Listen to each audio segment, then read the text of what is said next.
Welcome back to our channel the positive Bangals. আর যদি কেউ নতুন হয়ে থাকো আমাদের চ্যানেলে, প্লিজ আমাদের চ্যানেলটা সাবস্ক্রাইব করে নিও। আমাদের Facebook page, Instagram page the positive বঙ্গালসকে ফলো করে নিও। আমার শহর দুর্গাপুর। হ্যাঁ, এখানেই আমার ছোট থেকে বড় হয়ে ওঠা।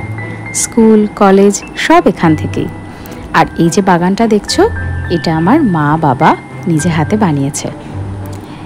এখানে বেশ বড় বড় গাছ, ছোট ছোট গাছ, খুব ভালো লাগে বাগানটায় ঘুরতে। আর দেখেছো, আম হয়েছে। কলেজ থেকে পাস আউট করার পর আমরা চলে আসি এই বাড়িতে। তার আগে আমরা থাকতাম কোয়ার্টারে। সেই সময় থেকে মা এই বাগানটা শুরু করে।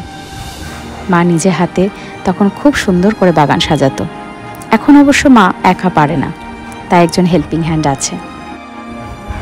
আমার মা যে নিজে কতটা অর্গানাইজড সেটা তোমরা এই বাগান দেখলেই বুঝতে পারবে। কলেজ থেকে পাস আউট করার পর খুব অল্প দিনই আমি চাকরি পেয়ে যাই। সেই জন্য আমার এই বাড়িতে খুব বেশি দিন থাকা হয়নি। তারপর 2009-এ এই বাড়ি থেকেই আমার বিয়ে হয়। আমার দুই পিসি, আমার কাজিনসরা সবাই দুর্গাপুরে। সেই জন্য ছোটোবেলাটা আমাদের ভীষণ আনন্দে কেটেছে। আমরা কথায় কথায় একসাথে খেতাম, একসাথে হতাম, বেড়াতে যেতাম। কত মজা করেছি ছোটোবেলাটা। আজকে মনে হয় দিনগুলো কত তাড়াতাড়ি পেরিয়ে গেল।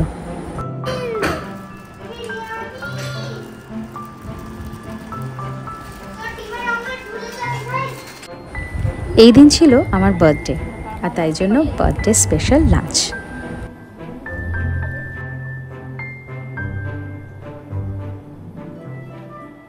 বার্থডে স্পেশাল লাঞ্চ মার কাছে বিরিয়ানি, চিকেন বিরিয়ানি উইথ ডিম আর কুমড়ো ফুলের বড়া।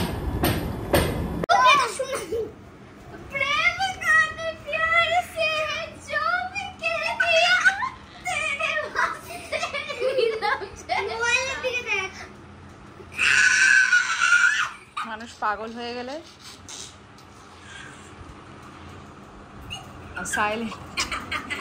সাইলেন্সে হাসলে মানুষকে এরকম দেখতে লাগে, আর পাগল হয়ে গেলে এরকম দেখতে লাগে।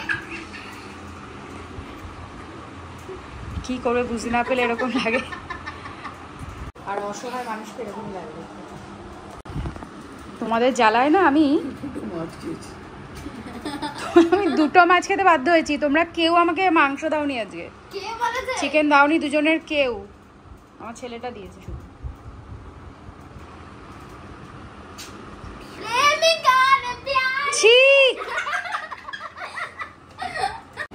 আমরা ক্যারাম খেলছি সবাই, আর এই যে তখন থেকে আমি আর শান্তনু যে একই টিমে আমরা হারছি সমানে। বাবা আর মা চালিয়ে যাচ্ছে একটার পর একটা।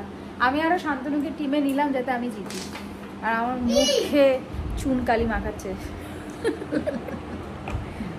সিরিয়াস, আমি পাচ্ছি না খেলতে। আর হবে না,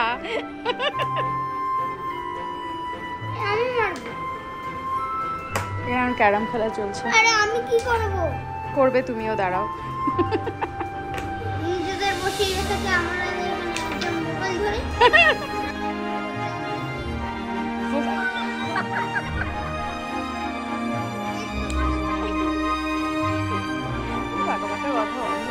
ভিডিওতে নীল গেঞ্জি পরে যাকে দেখছো, এটা হচ্ছে আমার বাবা।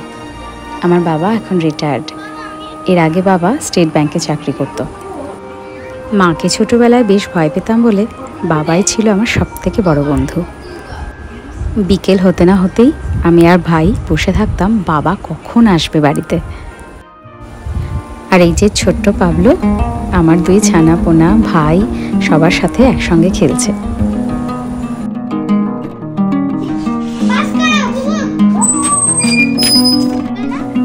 আর এই যে বুবু বলে ডাকছে, এইটা হচ্ছে আমার ভাই, সাদা গেঞ্জি পরা। ভাই আমার থেকে প্রায় 5.5 বছরের ছোট। আমার নিজের খুব বোনের ইচ্ছা ছিল বলে ভাই যখন হয় তখন আমি বেশ রেগে গেছিলাম। কিন্তু যত বড় হয়েছি একসাথে, তত বুঝেছি ভাই বোনের সম্পর্কটা কি।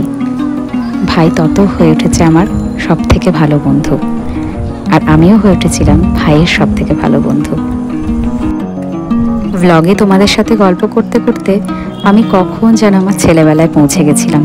শুধু মনে পড়ছিল ছোটবেলা কি করতাম, একসঙ্গে কি খেলতাম, কোথায় কোথায় বেড়াতে গেছি সবাই মিলে। আর এখানে দেখো আমাদের যে মাঠটা আছে বাড়ির কাছে, সেখানে সবাই খেলছেরা।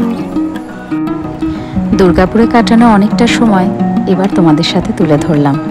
আবার হয়তো কোনো দিন খুব তাড়াতাড়ি আরও কিছু স্মৃতি নিয়ে তোমাদের সামনে আবার চলে আসব। এর পরের দিনই আমরা বাড়ি চলে আসি, মানে দুর্গাপুরে ঝটিকা সফর এখানেই শেষ। খুব তাড়াতাড়ি আবার একটা ইন্টারেস্টিং ব্লগে তোমাদের সাথে দেখা হচ্ছে। ততক্ষণ অবধি থাকো আমাদের সাথে, সাবস্ক্রাইব করো, ফলো করো। আজকের মতো এটুকুই, টাটা।